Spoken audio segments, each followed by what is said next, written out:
신구약 전체에 계시된 주 예수 그리스도에 관한 진리. 자, 오늘 이제 시편 계속 이어서 보겠습니다. 자, 지금 시편은 제가 누누이 항상 강조드리지만 단순한 노래를 기록한 시가 아니라 예언적인 진리의 말씀입니다. 그런데 이제 성경의 예언은 우리가 이해하기 쉽게 시간 순서로 다 기록된 게 아니고 어떤 나중에 있을 일들이 먼저 제시가 되고 또 먼저 있는 일들이 또 나중에 제시되기도 하고 그렇게 반복해서 예언들이 등장을 합니다. 자, 그리고 우리가 지난 시간에는 이제 시편에서 이제 초림에 관해 아주 자세히 묘사한 69편을 봤죠. 자, 그 이후에는 이제 그리스도의 또 천년 통치 그리고 재림 이러한 예언들이 계속 이어서 나옵니다. 그러니까 여러분이 구도를 잘 기억해야 될 게 시편이라는 책이 이제 그리스도의 재림과 통치 이거를 핵심 주제로 해서 예언의 말씀을 제시하는데 그 경륜적인 순서가 항상 뒤죽박죽이 나는 거죠.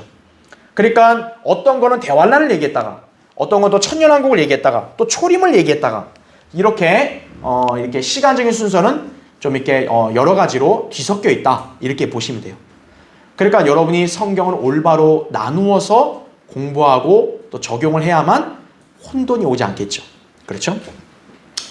자, 그래서 이제 오늘은 이제 재림과 그리스도의 천년 통치에 관한 예언을 살펴볼 텐데 오늘은 이제 특별히 여러분이 한 가지 개념을 좀 알고 이 강의를 들으면 도움이 될 겁니다.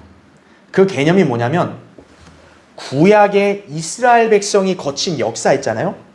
그 역사가 단순히 과거의 그냥 사실만이 아니고 미래에 있을 하나의 예언적인 모형이다. 오늘 여러분 그렇게 알고 계셔야 돼요. 다시 말하면 이스라엘 백성이 출애굽을 했잖아요. 그렇죠? 출애굽하고 나서 광야로 갔잖아요. 광야 생활을 끝내고 나서 이제 안식의 땅인 카나안으로 갔잖아요. 하나님이 약속한 땅. 바로 그 광야 생활과 그 다음에 카나안 땅 입성 있잖아요. 이게 과거의 단순한 그냥 한 사실이 아니고 이게 예표라는 거죠. 어떤 예표? 앞으로 미래에 이스라엘 백성이 거쳐갈 그런 과정을 예표한 거다라는 거죠. 결론부터 일단 말씀드리면 광야 생활은 대환란의 예표인 거예요. 그러니까 광야 생활 때 이스라엘 대다수가 어땠어요? 하나님께 불순종하고 반역해서 카나안 땅에 못 들어가고 다 죽고 여호수아, 칼렙, 그 다음에 20세 미만 세대만 들어갔잖아요. 그렇죠? 그러니까 말 그대로 광야 생활은 대환란의 예표인 거예요. 즉 대환란을 거치는 이스라엘 백성이 모두 천년왕국 때 회복되는 게 아니고 이스라엘의 대다수 사람들이 쓰러지고 죽고 남은 자들만이 이제 재림 때 회복이 돼서 이제 천년왕국의 안식을 누릴 수 있다라는 거죠. 그러니까 광야 생활과 그 카나안 땅 입성, 정착 이것이 이제 미래에 대환란을 통과해서 재림하고 그 다음에 이제 천년왕국, 이스라엘 천년왕국의 안식에 들어가는 그 사건을 예표한다 보시면 돼요. 그래서 이제 오늘 배울 주제는 바로 그 이스라엘의 과거의 역사의 행적을 하나의 비유로 해서 미래의 그런 일들을 예언을 기록하고 있다 이렇게 보시면 되는 거예요. 예. 자, 일단 그거는 좀 이따 하기로 하고 먼저 우리가 시편 72편을 한번 살펴보겠습니다. 자, 여러분 시편 72편 한번 펴주시고요. 자, 시편 72편은 여러분 거기 제목에도 딱 눈에 띄게 나오는데 솔로몬을 위한 시 이렇게 나옵니다. 네. 그러니까 우리가 이것을 볼 때 이 시는 솔로몬에게 적용된다 라고 여러분이 생각을 기본적으로 하겠지만 그게 끝이 아니라는 거예요. 여기서 솔로몬에게 적용되는 것은 부분적인 거고 자, 예언적으로는 바로 이 시는 예수 그리스도께 적용된다는 거죠. 그러니까 솔로몬의 어떤 부분이 예수 그리스도를 예표하고 있는 거예요. 자, 그런 개념을 갖고 여러분이 지금 72편을 한번 이제 보려고 합니다. 자, 밑에 먼저 첫 번째 보세요. 교환에. 자, 이 시편의 제목이 솔로몬을 위한 시라고 되어 있는데 자, 솔로몬은 다윗의 아들이죠. 다윗의 아들로서 하나님께서 다윗과 맺으신 언약에 해당되는 인물이다라고 했습니다. 자, 한번 이 구도를 먼저 설명을 드릴게요. 지금 여기서 볼 때 다윗이라는 인물이 굉장히 중요해요. 왜냐하면 하나님께서는 다윗에게 언약을 맺을 때 그의 씨에서 장차 메시아가 나온다는 걸 예언했고, 그 다윗의 씨가 영원토록 통치한다 그랬어요. 그래서 항상 이 다윗은 예수 그리스도를 예표하는, 가장 잘 예표하는 인물이죠. 그래서 우리가 다윗과 예수 그리스도를 비교해 봤을 때 다윗 왕으로서의 예표라는 거죠. 그렇죠? 그런데 이걸 다윗만으로 끝나는 게 아니고 다윗의 아들이 있잖아요. 그렇죠? 다윗의 아들이 이제 보좌를 이어받았죠. 그게 우리가 잘 아는 솔로몬이다라는 거죠. 솔로몬. 그렇죠? 그러면 다윗만이 그리스도의 예표냐 라고 했을 때 그게 아니고 여기 솔로몬도 누구의 예표라는 거예요? 그리스도의 예표라는 거죠. 예. 그러니까 이 시를 볼 때는 솔로몬도 그리스도의 예표라는 측면에서 봐야 되는 거예요. 자, 그러면 어떤 예표인지를 볼게요. 다윗은 주로 어떤 인물이에요? 무력 전쟁을 한 인물이죠. 전쟁을 해서 주변의 그런 이방 국가들을 다 제압하고 정복하고 이스라엘을 강대국으로 만든 왕이잖아요. 그렇죠? 그러니까 다윗에게 부각되는 면모는 정복이에요. 그렇죠? 정복 전쟁이죠. 바로 이거는 어떤 걸 예표하냐? 예수 그리스도가 재림하셔서 전쟁하는 걸 예표하는 거예요. 다윗의 이런 측면은. 그렇죠? 그러면 다윗의 아들인 솔로몬은 어떨까요? 다윗은 정복 전쟁으로 이제 이스라엘을 강대국으로 만들어 놓는 기틀을 다졌고, 솔로몬은 그 뒤를 이어서 이제 화평의 통치를 합니다. 솔로몬이 통치할 때는 이스라엘은 말 그대로 황금 시대인 거예요.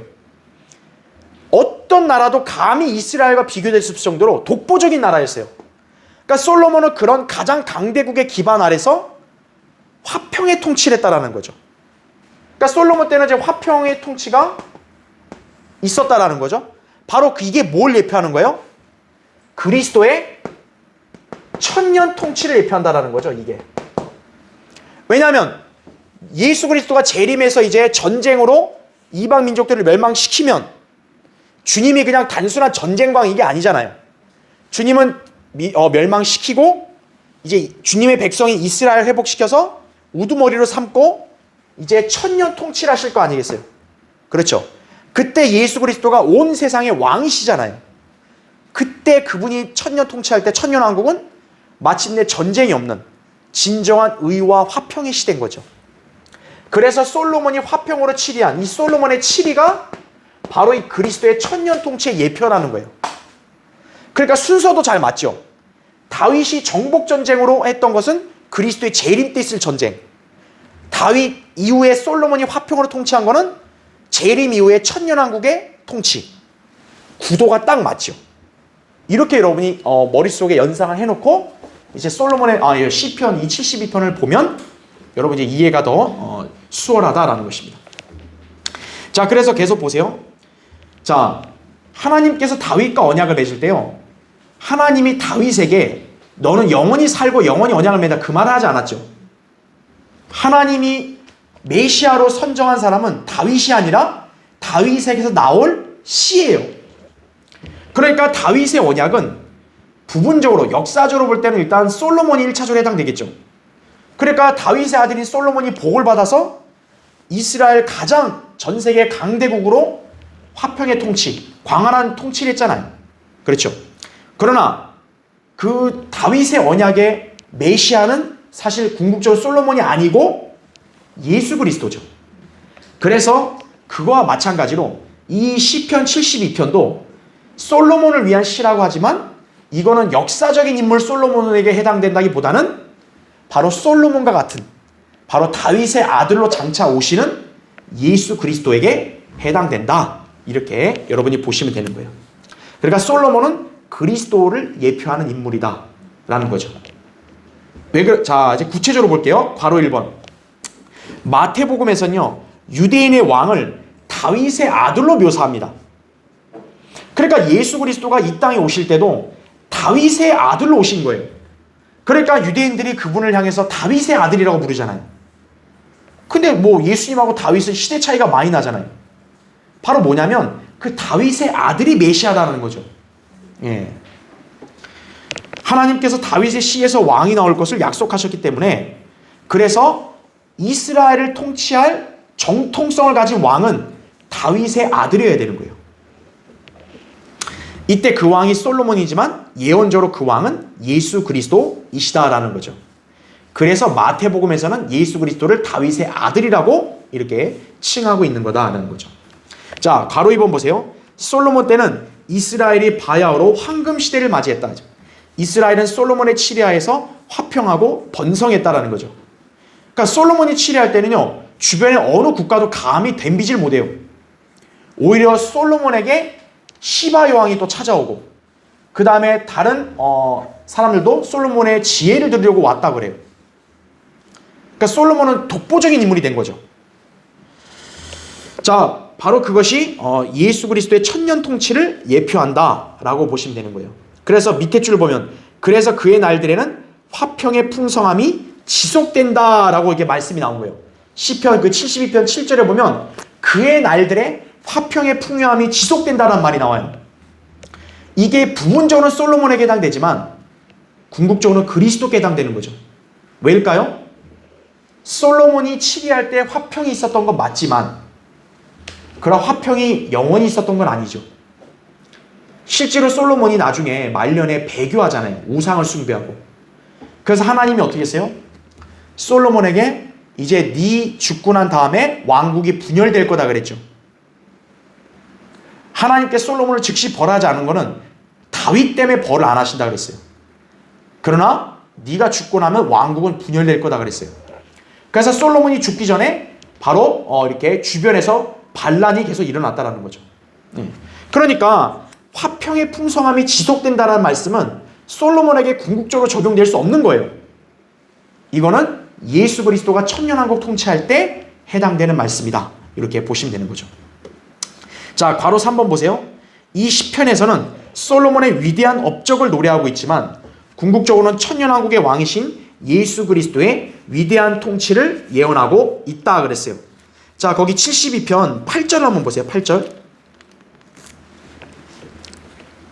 자, 8절에 그가 또한 바다의 끝에서 끝까지 다스릴 것이요 강에서부터 땅의 끝까지 다스리리이다. 이렇게 말씀을 하고 있습니다. 여러분, 여기 말씀한 그 영토, 영역을 그 범위를 여러분 헤아릴 수 있겠어요? 여기 보면 바다의 끝에서 끝까지 다스린대요. 그리고 강에서 땅 끝까지 다스린대요. 그러면 안 다스리는 곳이 없는 거죠. 쉽게 말하면 지구를 다 다스리는 거예요. 이 말이 자체가. 그러니까 이거는 솔로몬에게 해당되기는 무리가 있어요. 아무리 솔로몬 때 부강했다 해도 이 정도까지 통치 영역이 확장된 건 아니었어요. 그러니까 이거는 천년왕국에 대한 예언이다라는 거죠. 예. 자, 그래서 여기 따로 찾진 않을게요. 열왕기상 4장 21절 24절에 보면 이스라엘의 그 영토 범위를 솔로몬 때 이스라엘 영토 범위를 알려줘요. 근데 그 영토 범위와 비교할 때 시편은 더 훨씬 넓은 거예요. 바다에서 끝까지 끝, 강에서 땅 끝. 이거는 뭐 해당 안 되는 곳이 없는 거죠. 예. 바로 그리스도의 천년 통치를 예언하고 있는 것이다. 이렇게 보시면 됩니다. 자, 밑에 이제 2번을 보세요. 거기 두 번째. 솔로몬이 왕으로 등극했을 때 악인들은 모두 제거되었어요. 열왕기상 2장에 보면 이제 솔로몬이 이제 왕으로 기름 부음 받고 이제 왕으로 임명돼서 등극할 때 그때 당시에 이제 솔로몬이 왕이 되기 전에 아도니아가 왕위를 차지하려고 했었어요. 그리고 아도니아뿐만 아니라 몇몇 악인들이 또 있습니다. 다윗이 죽이라고 했던 사람들이 있었어요. 그러니까 솔로몬이 치리할 때 그 사람들은 다 어떻게 돼요? 제거가 됐어요. 그러니까 말 그대로 어떤 악인도 그 왕 앞에 위협이 못 되도록 제거가 된 거죠. 이처럼 그리스도께서 재림하실 때도 적그리스도와 그의 군대, 통치자들 모두 진멸될 것이다라는 거죠. 그러니까 천년왕국 때 예수 그리스도가 저번에 얘기했죠. 군사 독재 정치를 하신다 그랬잖아요. 보통 인간들은 누가 독재하려고 하면 뭐 반기를 들잖아요. 근데 예수 그리스도가 천년 통치 때 그렇게 할 때 반기 들 사람이 있어요? 없어요? 없다라는 거죠. 이미 주님이 재림 때 그분께 대적했던 악인들을 싹 제거해 버리셨기 때문이라는 거죠. 그러니까 솔로몬이 그런 행보를 보인 것은 바로 그리스도의 예표가 되기도 하는 거예요. 예. 그래서 여러분 거기 72편 4절 한번 보세요. 4절. 그가 백성의 가난한 자들을 판단하고 궁핍한 자의 자손들을 구원하며, 자, 그 다음에 거기 표현 뭐라고 되어 있어요? 압제자들을 어떻게 해요? 쳐부수신다 그랬죠. 이스라엘을 압제하는 자들이 누구겠어요? 당연히 적그리스도와 그의 휘하있는 자들이겠죠. 그 압제자들을 쳐부쉈다라고 말하죠. 예. 바로 그런 예언적인 진리가 있다, 이렇게 보시면 됩니다. 그 다음에 또 볼게, 공의와 화평으로 다스린 천년왕국 때, 거기 보면 아까 4절에 보니까 백성의 가난한 자들을 판단하고 궁핍한 자의 자손들을 구원한다 그랬죠. 가난한 자, 궁핍한 자를 주님이 편을 서셔서 구원해 주시는 거죠. 왜냐? 대환란 때 가난하고 궁핍하다는 얘기는 적그리스도의 표를 안 받았다는 증거거든요. 그들에게 구원하시는 거죠. 그래서 천년왕국 때는 지상에 악인들이 있을 수 있어요? 없어요? 없는 거예요. 악인들은 다 불못으로 가는 거예요. 그래서 천년왕국은 정말 완벽한 세상인 거예요. 그래서 거기 7절을 보세요. 7절에 그의 날들에는, 잘 보세요, 의인이 번성할 것이며 라고 나옵니다. 여러분 인류 역사에서 의인이 번성했던 적이 있었어요? 어느 나라도 의인들이 번성한 나라는 없었어요. 그렇죠? 물론 다윗과 솔로몬 때 그나마 있었을지 모르지만 의인들이 이렇게 번성한 적은 없어요. 이거는 바로 천년왕국 때인 거죠. 왜냐? 천년왕국 때 악인들은 지상에 있을 수 없기 때문에 의인들은 번성하다는 거죠. 그래서 마태복음 13장 43절에는 의인들의 얼굴이 해처럼 빛난다라고 또 말합니다. 그렇죠? 네. 자, 그렇게 보시면 돼요. 그 다음 밑에 교환을 보세요. 다시 교환의 3번을 보면 특히 주님이 재림하실 때, 자, 9절에 나온 말씀이요, 광야에 거하는 자들이 그의 앞에 절하고 그의 원수들이 먼지를 핥으리이다 라고 말하고 있습니다. 자, 거기 9절에 보니까 광야에 거하는 자들이 그의 앞에 절한다 그래요. 주님 앞에 어때요? 이 자들이 다 무릎 꿇고 절하는 거예요. 그러면 주님이 그의 원수들이 어때요? 먼지를 핥는다는 거죠. 발에 먼지가 붙잖아요. 그러니까 그들이 무릎을 꿇으면 발 앞에 꿇는 거 아니에요. 그러면 주님이 그들을 어때요? 발로 밟는 거예요. 그럼 그들은 주님의 발 밑에 먼지를 어떻게 해야 돼요? 핥게 되는 거예요. 바로 그분의 발에 짓이겨서 얼굴을 땅에 댄다는 말이에요. 자, 이거를 여러분 어디서 볼 수 있냐면 시편 110편 1절에 이렇게 나와요. 주께서 내 주께 말씀하시기를 내가 내 원수들을 내 발판으로 삼을 때까지 너는 나의 오른편에 앉아 있으라 그랬잖아요. 이거는 아버지 하나님이 아들 하나님께 말씀한 거거든요. 아버지께서 아들에게 내가 네 보좌를 내가 땅의 발판, 땅을 발판으로 삼을 때까지 내 원수들을 땅의 발판으로 삼을 때까지 오른편에 앉아 있으라 그랬어요. 그 말은 오른편에 앉아 있다가 이제 나중에 재림하시면 어떻게 된다는 거예요? 주님이 그 이방의 원수들을 발판으로 삼다는 거죠. 발판이 뭐예요? 발로 밟는 거죠. 예. 여러분 보통 이게 뭐 영화든 드라마든 여러분 어떤 독재자들이 어때요? 독재자들은 발로 이렇게 딱 누구를 밟고 이렇게 말을 타든지 뭐 하든지 하잖아요. 그렇죠? 그리고 막 이렇게 무서운 그 왕 앞에서 어때요? 사람들이 막 발에 무릎 꿇어가지고 막 발 먼지 막 털고 막 그러잖아요. 일종의 그런 개념이라 보시면 되는 거죠. 이제 그분이 재림했을 때 그 원수들은 그분의 발판, 발에 짓이겨지는 거예요. 그 굉장한 수치겠죠. 그 사람 입장에서는. 그렇죠? 그러니까 주님은 그들을 완전한 수치로 그냥 다루시는 거예요. 자, 시편 2편 9절에서도 주님께서 철장으로 통치하신다라고 말씀이 나왔어요. 여러분 철장의 통치는요 결코 이렇게 평화나 무슨 웃음으로 하는 게 아니죠. 철장은 무서운 거죠. 예, 독재 체제로 정치하시니까 바로 이러한 표현을 쓸 수가 있는 거죠. 자, 밑에 4번을 보세요.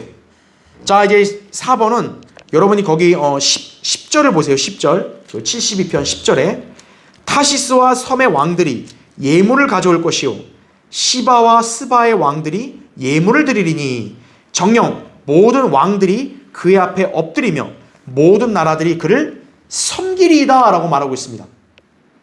자, 이 구절이 어떤 의미냐? 이게 이제 부분적으로는 솔로몬에게 적용이 돼요. 여러분이 어떤 걸 생각하느냐 되냐면 열왕기상 10장에 보면요, 솔로몬의 통치 때 시바 여왕이 방문을 해요. 그건 여러분 아마 많이 들어서 알 거예요. 시바 여왕이 방문해서 솔로몬에게 난해한 질문들을 막 합니다. 이 사람이 너무 지혜가 있다는 소문이 나니까 시바 여왕이 시험하려고 와요. 근데 솔로몬의 지혜에 이 시바 여왕이 탐복을 하는 거죠. 그렇죠. 즉 이방의 왕이 이스라엘의 왕에게 찾아오는 거예요. 그렇죠. 그러면서 예물을 또 드렸죠. 자, 그게 바로 예표라는 거죠. 이제 그리스도께서 천년왕국 때 왕으로 이제 통치하시면 바로 그 이방의 왕들이 그분께 예물을 가지고 온다는 걸 여기서 말씀하는 거예요. 예. 만약에 그분께 예물을 가지러 오지 않고 경배드리지 않으면 어떻게 돼요? 그 나라는 저주를 받는다고 말씀하고 있는 거예요. 예. 그 천년왕국 때는 가차가 없는 거죠. 자, 밑에 보세요. 괄호 1번. 아라비아인들이 예루살렘에서 그분께 굴복하게 될 것이다 라고 했고요. 또 그분의 원수들이 문자 그대로 그분의 발 앞에서 자기들의 얼굴을 흙에 대고 엎드리게 될 것이다 라는 거죠. 예. 그 다음에 괄호 2번. 아라비아뿐만 아니라 스페인의 왕들이 그분께 선물들을 가져오게 될 것이다 라고 했어요. 왜 스페인이냐면 여기에 타시스가 스페인일 확률이 높다라는 거예요. 예, 그렇죠? 자, 시바의 여왕이 솔로몬에게 한 것은 천년왕국 때 있을 일의 명확한 예표다라고 여러분이 이렇게 보시면 되겠습니다. 자, 밑에 보세요. 이제 5번째. 자, 주님은 이스라엘과 또 온 세상을 공의롭게 통치하실 것이며 모든 민족에게 영원히 찬양을 받으실 것이다 라는 거죠. 자, 여러분 그거는 우리가 한번 그 구절을 볼게요. 거기 17절 한번 보세요. 17절.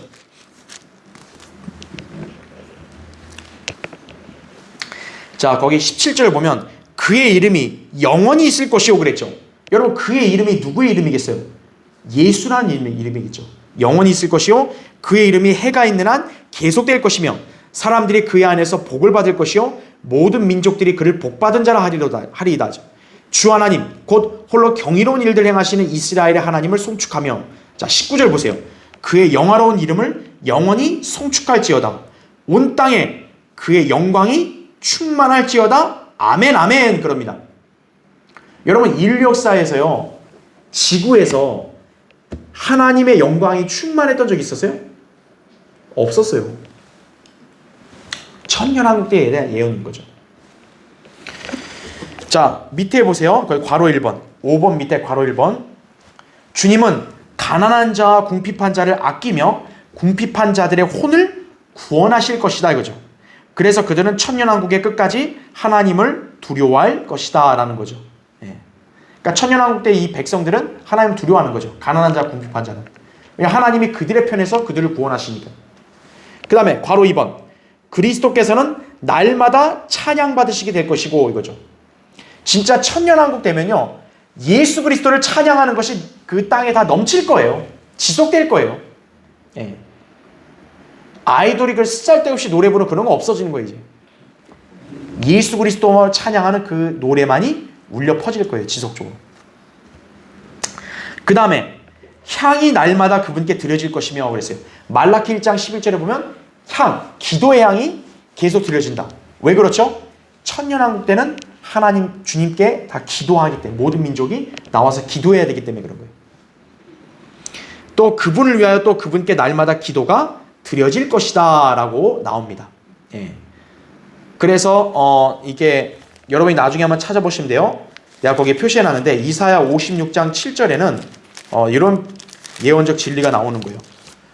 내가 나의 거룩한 산으로 인도하여 기도하는 나의 집에서 그들을 즐겁게 해줄 것이며 그들의 번제들과 희생제들도 나의 제단 위에 받아들이리니 이는 나의 집이 모든 백성에게 기도하는 집이라 불릴 것임이라 그랬습니다. 여러분 이 말씀이 어디서 여러분 많이 들어본 것 같지 않으세요? 예수님이 초림 때 성전에서 이렇게 장사하는 사람들을 내쫓으시면서 뭐라 그랬어요? 내 아버지 집은 장사하는 집으로 만들지 말라 했잖아요.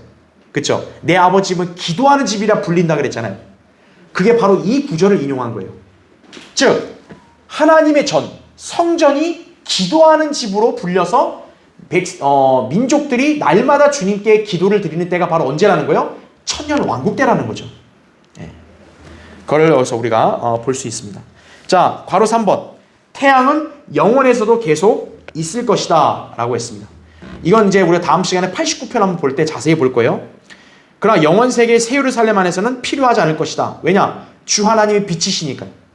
새 예루살렘에는 그분이 계시니까 태양이 따로 필요 없는 거죠. 그렇죠? 그 다음에 괄호 4번. 천년왕국에서는 단지 한 움큼의 씨라도 줄기들이 나와 20 내지 30피트 높이로 자람으로써 곡식이 아주 풍부하게 될 것이다 라는 거죠. 그러니까 천년왕국은 여러분이 어떻게 생각해야 되냐면 땅이 새롭게 태어나는 때라고 보시면 되는 거예요. 예. 여기에 다시 한번 이렇게 정리를 한번 해드리면요.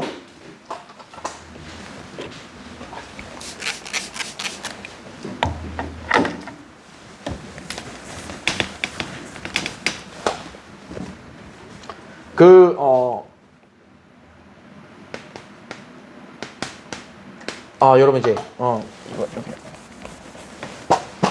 여러분이 우리가 흔히 아는 이제 중생이라는 거 있잖아요. 중생. 그쵸? 이거를 이제 영어로 뭐라냐면 리제너레이션이라 그래요.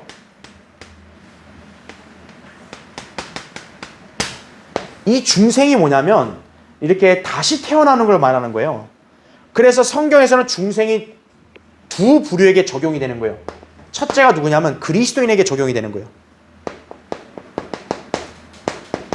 즉, 이 시대에 예수 그리스도를 구주로 믿고 구원받은 그리스도인은 즉시 뭐예요? 영이 거듭나죠. 그 거듭남을 중생이라고 표현을 해요. 이게 디도서 3장 5절에 나온 말씀이에요. 중생이다 이죠. 그러면 그리스도인의 새로운 출생에 중생이란 말을 개념을 썼잖아요.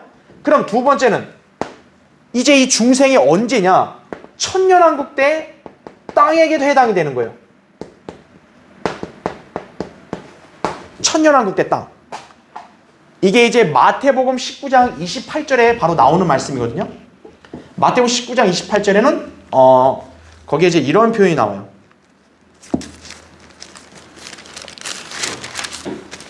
바로 뭐냐면 인자가 자기 영광의 보좌에 앉을 새 세대라고 말합니다. 새 세대.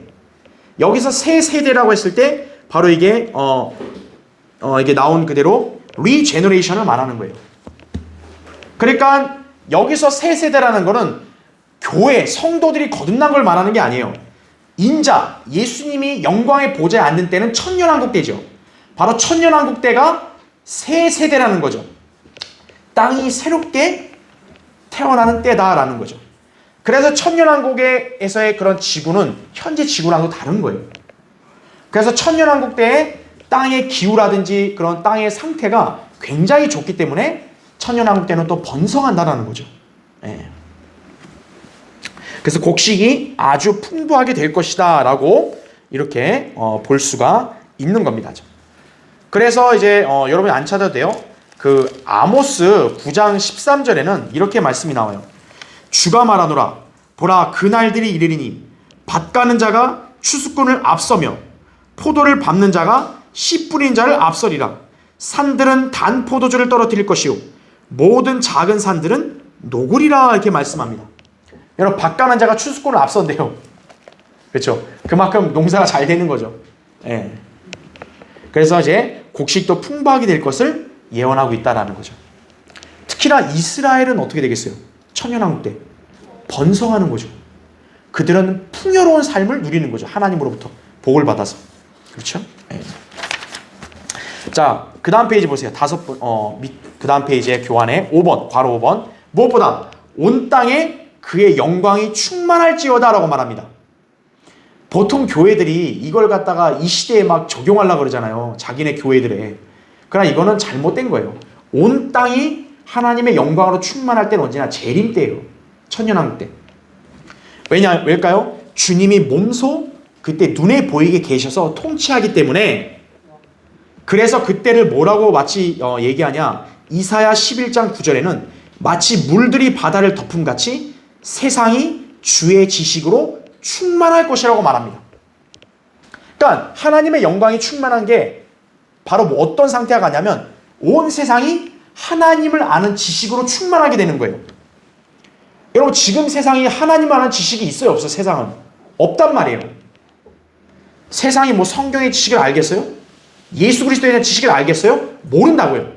하지만 천년왕국 때는 이제 주의 지식으로 충만 가득 차게 된다는 거예요, 세상이. 왜일까요? 그분이 직접 눈에 보이고 그분이 직접 말씀하시니까요. 예. 그래서 이때는 천년왕국 때는 복음 전파가 필요 없는 거예요. 그래서 천년왕국 때는 믿음이 필요 없는 거예요. 천년왕국 때는 오로지 뭐만 있으면 돼요? 행위만 있으면 되는 거예요. 왜요? 주님이 보이니까. 보이는 걸 믿는 건 믿는 게 아니죠.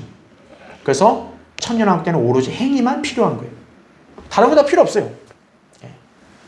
자, 영광의 왕이죠. 우리 주님은 시편 24편 7절에 나온 대로 그 영광의 왕이 오셔서 이제 마태복음 25장 31절에 나온 대로 그의 영광의 보좌에 앉으실 때 비로소 그렇게 될 것이다 이거죠.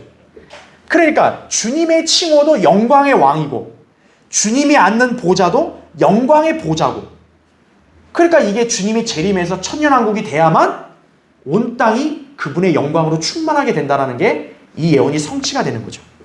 지금은 아니다 이렇게 보시면 되겠습니다. 자, 그래서 시편 72편은 역사적으로는 솔로몬에게 1절 부분 적용되는 것도 있겠지만 궁극적으로 이 72편은 그리스도의 천년 통치의 상황을 예언한다 이렇게 보시면 됩니다. 자, 이제 그 다음 밑에 보세요. 자, 이번에는 이스라엘의 역사를 비유로 미래를 예언한 그런 내용들을 한번 보겠습니다. 자, 이제 시편 73편부터 89편인데 이걸 우리 지금 다 알 수 없어요. 그래서 저는 이번 시간에는 여기에 간략한 개요만 할 거예요. 그리고 다음 시간에 이제 여기서 필요한 그런 장만 몇 개 선별해서 공부할 겁니다. 자, 공통점이 뭐냐면 이 시편 73편부터 89편이 여러분 거기 성경 가지셨으면 그 위에 큰 글자로 제 몇 권이라고 나와요? 3권이라고 나옵니다. 시편이 총 5권으로 이렇게 분류가 되는데 그 중에 제 3권이에요.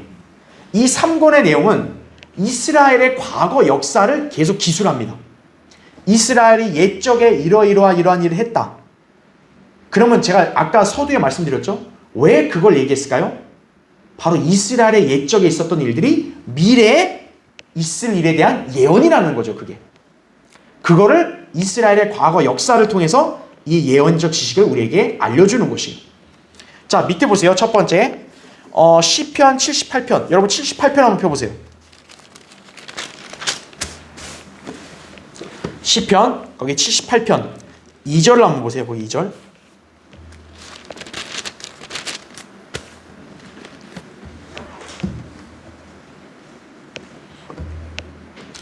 자, 시편 78편 2절에 보면 내가 입을 열어 한 비유로 난해한 옛 말들을 말하리니 이렇게 말합니다. 자, 여기 시편 78편은요 굉장히 길거든요. 근데 여기 시편 화자가 자기가 입을 열어 비유로 난해한 옛 말들을 말한다 그래요. 여러분, 옛 말들이라고 하면 옛날에 있을 일들을 말하는 거겠죠. 근데 그거를 뭐라고 말합니까? 비유로 말한대요. 그럼 이게 무슨 의미일까요? 자, 여러분, 역사는요 이미 과거에 있던 사실 아니에요. 이스라엘 백성이 출애굽하고 광야 생활했던 건 과거에 분명히 있었던 사실 아니에요. 근데 왜 그걸 비유라고 말했을까요? 여기서는. 자, 비유라는 건요 말하고자 하는 말을 다른 것과 비교해서 구체적이거나 쉽게 이해할 수 있도록 하는 수사법을 말하는 거예요. 그러니까 여기서 이 이스라엘의 옛적에 있던 일들을 비유로 말한다는, 그렇게 했던 이유가 뭐냐면 바로 이 옛날에 있었던 일을 다른 무언가와 비교하려고 기록했다라는 거죠. 그러면 그 무언가가 바로 뭐겠어요? 미래에 있을 일이라는 거죠. 그러니까 앞으로 장차 대환란과 재림과 천년왕국 때 있을 일을, 이거를 더 쉽게 이해할 수 있도록 주님은 이스라엘의 과거 역사와 비교해 주시는 거예요, 지금. 그러니까 앞으로 대환란을 거칠 이스라엘은 그 대환란을 이겨내려면 어떤 걸 교훈을 삼으면 돼요? 자기네 옛날 조상이 출애굽하고 광야 생활했을 때 그때를 교훈으로 삼으면 되는 거예요. 그래서 그걸 알려주려고 이렇게 비유라고 말한 거예요. 그래서. 자, 밑에 보세요. 거기 2번 보세요. 자, 그래서 시편 78편은요 이스라엘의 출애굽 때부터 시작해가지고 광야로 간 생활, 광야에서 이스라엘이 하나님을 불평하며 시험했던 거 다 기록이 나옵니다. 전부 다. 자, 그건 이따 보기로 하고 일단 이번에 시편 74편에는 자, 이스라엘의 민족적인 고난에 대해 주님께 간구하는 기도로 시작을 합니다. 그래서 거기 이때 그들이 뭐라고 말하냐면 주께서 옛적에 사신 주의 회중을 기억하소서 이렇게 말해요. 자, 여기도 보면 무슨 말이 나와요? 옛적이란 말이 나와요. 옛적. 옛날적 이거죠. 바로 언제입니까? 출애굽 때를 뜻하는 거예요. 자, 여기에서는 자, 그래서 시편 74편에서는요. 홍해 사건과 광야에서의 부양을 예로 들고 있어요. 여러분 그 홍해 이스라엘 백성은 홍해 물에 아무 지장 없이 건넜잖아요. 그렇죠? 그리고 이스라엘 백성이 광야에 있을 때요. 하나님이 그들을 어떻게 살리셨죠? 만나를 내려서 그들이 초자연적으로 먹고 생활할 수 있도록 부양하셨죠. 자, 시편 74편에 보면 만나를 내린 사건을 얘기하는데 그게 과거의 이스라엘 역사만이 아니고 앞으로 미래 대환란 때 어떻게 돼요? 이스라엘이 실제로 다시 한번 광야로 피신하는 거죠.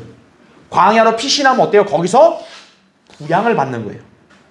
자, 요한계시록 한번 찾아보세요, 여러분. 요한계시록 12장 보세요.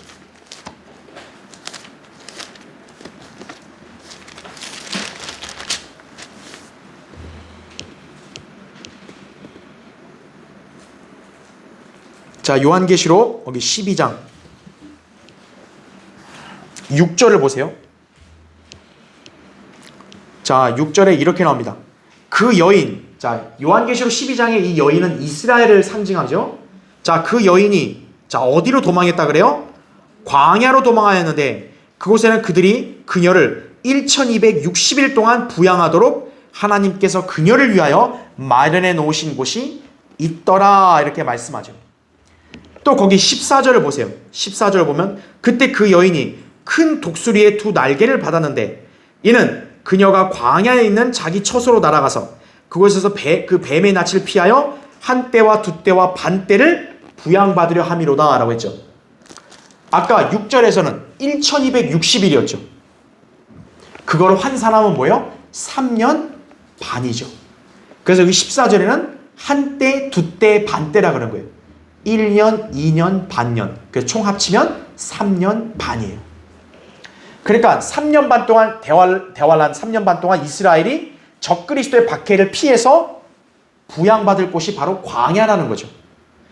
그러니까 과거에 이스라엘이 광야로 들어간 거는 대환란 때 이스라엘이 다시 광야로 들어갈 것의 예표라는 거죠. 자, 그래서 그때 부양받을 것을 예표한다 했죠. 자, 광야 들어갈 때 만나를 먹었잖아요. 역시 이스라엘도 그때 광야 들어가면은 만나가 다시 내려지는 거예요. 대환란 때. 네. 그들이 만나를 먹게 되는 거죠. 자, 밑에 3번을 보세요. 자, 그래서 시편 74편은 그 내용이 나온 거고요. 시편 77편은 아삽이 고난의 부르짖음을 시작으로 이제 이런 노래를 부르는 거예요.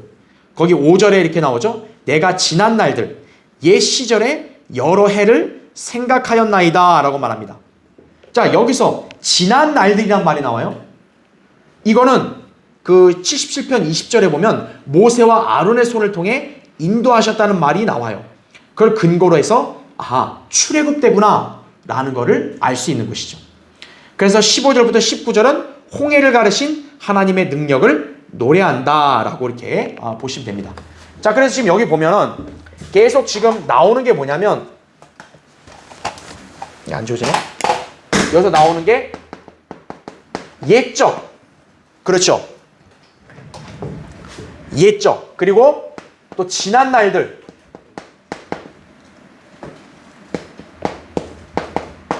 옛적, 지난 날들, 또 옛말, 다 이런 표현들이 바로 뭐냐면 이스라엘의 과거, 출애굽 때를 지칭하는 거예요. 출애굽 때를. 그러니까 시편에 지금 73편부터 쭉 시작해가지고 그 화자, 시편 화자가 계속 옛적에 주께서 옛적에 우리 백성 회중 이런 얘기를 할 때는 이스라엘의 옛날 출애굽 때를 상기시키는 거예요. 자, 출애굽 사건은 결국 어땠어요? 하나님께서 이스라엘을 기적적으로 인도하셨잖아요. 그것처럼 대환란 때 고통받는 이스라엘 백성이 이제 하나님께 기도할 때 주님이 우리 조상을 출애굽 때도 그렇게 자상하게 인도하셨듯이 우리도 그렇게 보호해 주십시오. 그러한 개념으로 기도하는 거다라고 보시면 되는 거예요. 예. 그래서 다 이게 출애굽 때고 이게 대환란을 예표한다라고 이렇게 이제 보시면 되는 거예요. 그렇죠? 예. 이렇게 그렇게 개념을 보시면 이해가 쉬울 겁니다. 자, 밑에 이제 교환에 다시 돌아와서 4번을 보세요. 그래서 78편은요. 시편 77편에서 지난 날들이라고 했잖아요. 그러면서 78편은 지난 날들에 대한 구체적인 내용들이 나와요. 자, 그래서 밑에 괄호 1번을 보세요. 12절은 이집트 땅에서 행하신 재앙들을 말하고 있고요. 또 13절은 홍해를 가르신 이적을 묘사하고 있고요. 14절은 구름 기둥과 불 기둥으로 인도하심을 하는 것을 묘사하고 있고요. 15절부터 16절은 반석에서 물을 내어 마시게 하심을 설명을 합니다. 여러분 이거 다 출애굽기에서 다 우리가 봤던 내용들 아니에요, 그렇죠? 그리고 17절부터 31절에는 백성들이 음식으로 불평할 때 만나와 메추라기를 먹이시며 진노하신 사실을 보여줍니다. 역시 옛날에 그랬죠. 그 다음에 32절부터 42절은 광야에서 행한 지속적인 반역을 또 설명합니다. 자, 밑에 괄호 2번. 그러다가 43절부터 50절에서는 다시 이집트 땅에서 행하신 재앙들을 구체적으로 묘사를 해요. 특히 51절은 여러분 그 출애굽하기 전에 이집트에 하나님이 재앙을 내렸잖아요. 10가지 재앙. 자, 마지막이 뭐였어요? 첫 태생을 죽이는 거였죠. 이집트의 장자들을 싹 다 죽이는 거였죠. 그것도 언급을 하는 거예요. 그래서 52절, 53절은 홍해를 가르시고 백성을 양떼처럼 인도하신 것을, 그리고 54절, 55절은 이방을 쫓아내시고 약속의 땅에 정착해 하심을 이렇게 설명하고 있다라는 거죠. 자, 밑에 괄호 3번 보세요. 하지만 56절부터 64절은 하나님의 그러한 은혜에도 불구하고 재판관계 시절에 그토록 배교했던 그 백성의 모습을 보여주고 있다는 거죠. 65절, 66절은 그럼에도 불구하고 하나님께서 재판관들을 통해 그 백성을 구원해 주신 모습을 그리고 있다는 거죠. 마지막으로 67절부터 72절은 다윗을 택하셔 그 백성을 양처럼 이끄신다는 것을 노래함으로 끝맺고 있다는 거죠. 자, 여러분 이거를 보면요, 이스라엘 백성이 하나님의 놀라운 은총을 받았잖아요. 그런데 정작 이스라엘은 하나님의 은혜를 배반하고 반역하는 일들이 많았다는 거죠. 그럼 하나님이 그들을 징계하셨잖아요. 징계를 하셨지만 이스라엘을 버린 건 아니죠. 이스라엘이 다시 회개하면 어때요? 하나님은 자비를 베풀고 그들을 회복시키셨죠. 자, 그것처럼 바로 대환란 때 이스라엘도 그거를 상기시키는 거예요. 이스라엘이 하나님 앞에 분명 큰 죄를 졌어요. 왜죠? 자기들의 메시아를 거부하고 죽였잖아요. 그렇죠. 그리고 지속적으로 예수 그리스도를 거부해 왔잖아요. 그런 죄들을 이제 그들도 아는 거죠. 회개하고 또 동시에 어떻게 하는 거예요? 자비를 베풀어 달라는 거죠. 하나님의 옛적에 우리 조상들도 그렇게 반역했음에도 회개하면 은혜를 베풀어 주셨듯이 재판관계가 그런 구도 아니에요. 우리도 그렇게 해주십시오. 그래서 마지막에는 이제 다윗을 등장시켜서 백성을 양들로 인도하는 것처럼 그렇게 묘사하잖아요. 바로 어때요? 재림 때 주님이 이제 이스라엘 백성을 양으로 이제 보호하시고 인도하신다라는 거죠. 그들 목자로서 또 주로서. 그렇죠. 그러니까 그런 것들을 여기서 볼 수 있는 거죠. 자, 그래서 시편 78편은 이제 과거의 역사적 사실을 그냥 단순히 기록한 게 아니고 그걸로 교훈을 주는 거죠. 대환란 때 이제 그러한 상황에 처했을 때 이스라엘 백성은 그거를 교훈으로 삼아서 절대 완악한 짓을 하지 말라 이거예요. 그래야 산다는 거죠. 자, 그래서 괄호 4번은 이제 이것이 왜 대환란 때 예언인가를 제가 예시를 해놓은 거예요. 나중 시간 없어서 찾지 않겠지만 78편 9절부터 11절을 보면요, 에프라임에 대한 말이 나와요. 에프라임이 빠집니다. 여러분 이거는 과거에는 그런 적이 없잖아요. 그렇죠? 근데 대환란 때는 에프라임이 어떻게 돼요? 그 이스라엘 14만 4천 명의 12지파 명부에는 에프라임이 빠집니다. 그렇죠.